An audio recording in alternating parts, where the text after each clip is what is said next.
Bonsoir chers téléspectateurs et chères téléspectatrices, bienvenue à l'émission Foi de jeunes chrétiens.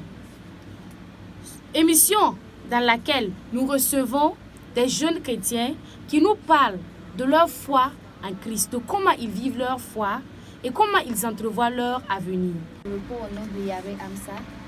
Voilà, je suis étudiante en comptabilité, contrôle, audit à l'université de Ouagadougou. Je vous remercie. Dites-nous, cher Amsa, comment avez-vous rencontré le Seigneur Jésus? J'ai reçu le Seigneur Jésus-Christ et quand j'avais 16 ans, en quatrième, précisément en 2013. C'était dans une soirée et j'étais à la maison et en train de réviser après le cours. Je me rappelle ce jour, il n'y avait personne à la maison, j'étais seule en train de réviser. Alors j'ai reçu deux visiteurs, je les ai donné place et ils m'ont dit qu'ils sont venus me donner une bonne nouvelle.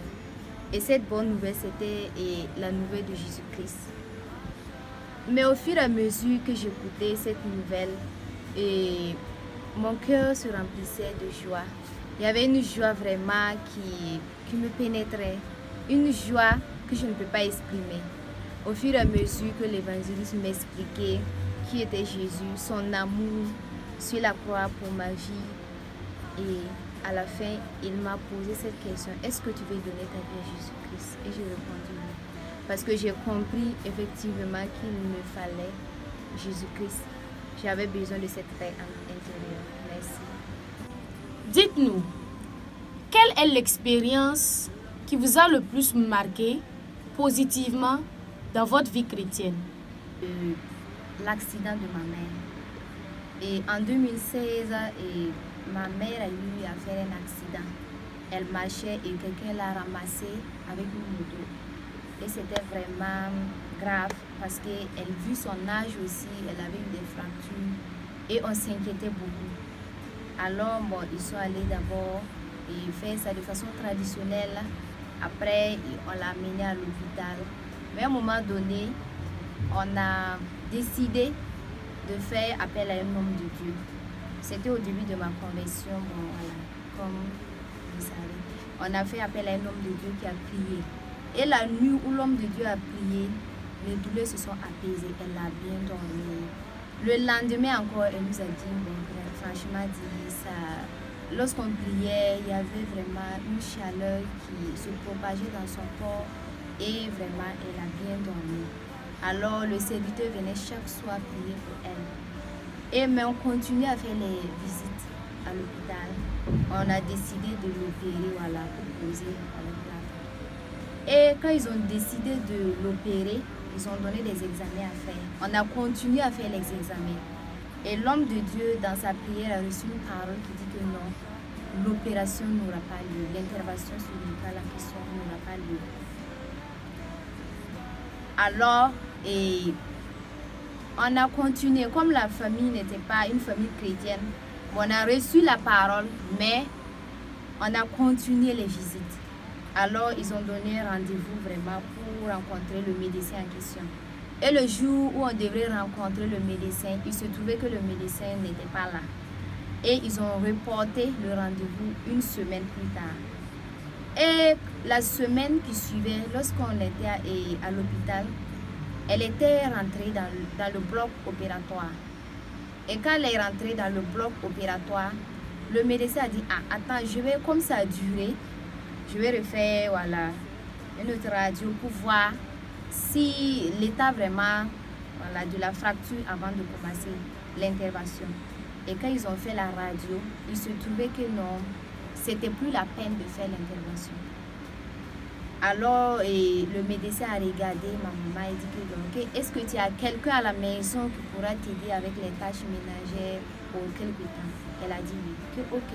Que vu l'état de ton pied, et l'opération vraiment, ça ne sert plus. Voilà, ça ne sert plus. Et vraiment, on a rendu grâce au Seigneur parce que nous savons, la famille a reconnu vraiment que c'était la main de Dieu. Aujourd'hui, elle marche, elle ne boite même pas, elle marche normalement. Et nous disons merci. Et que toute la gloire revienne au Seigneur. Amen. Merci beaucoup. Dites-nous, en tant que jeune chrétienne, faites-vous face à des défis à des tentations? Si oui, comment arrivez-vous à vous en sortir?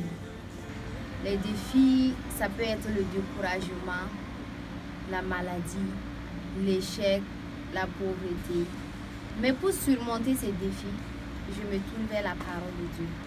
Tout comme Jésus qui a été tenté, comme nous, il s'est tourné vers la parole de Dieu pour réprimer Satan en disant il est écrit. Alors, je me tourne toujours vers la parole de Dieu. Voilà, en temps de tempête, pour pouvoir m'en sortir. Sans la parole, vraiment, je vois que ce n'est pas facile. Merci pour votre intervention. Dites-nous maintenant, quel message avez-vous à l'endroit de la jeunesse qui sont enclins à mener la belle vie? Le message que je peux donner à mes frères et sœurs qui me suivent en ce moment, c'est de faire confiance au Seigneur Jésus-Christ. Dans le monde, il n'y a pas de paix. J'étais là-bas, j'ai vu comment ça se passe. Il n'y a pas de paix.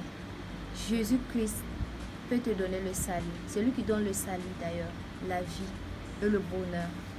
Le sexe, l'alcool, la drogue ne pourront jamais te donner cette paix intérieure que tu recherches. Tu as beau porter les plus beaux vêtements, tu as beau être le plus beau ou la plus belle fille de ton quartier, et cela ne te donnera jamais la paix que tu recherches. Mais seul Jésus-Christ est la solution à toutes tes équations. Je vous remercie. Chers téléspectateurs et chères téléspectatrices, nous sommes à la fin de cette émission Foi de jeunes chrétiens. Nous disons infiniment merci à notre cher invité, Hamza. Que Dieu vous bénisse, que Dieu étende vos limites. Amen. Nous sommes à la fin. Restez connectés pour d'autres nouvelles émissions encore. À bientôt.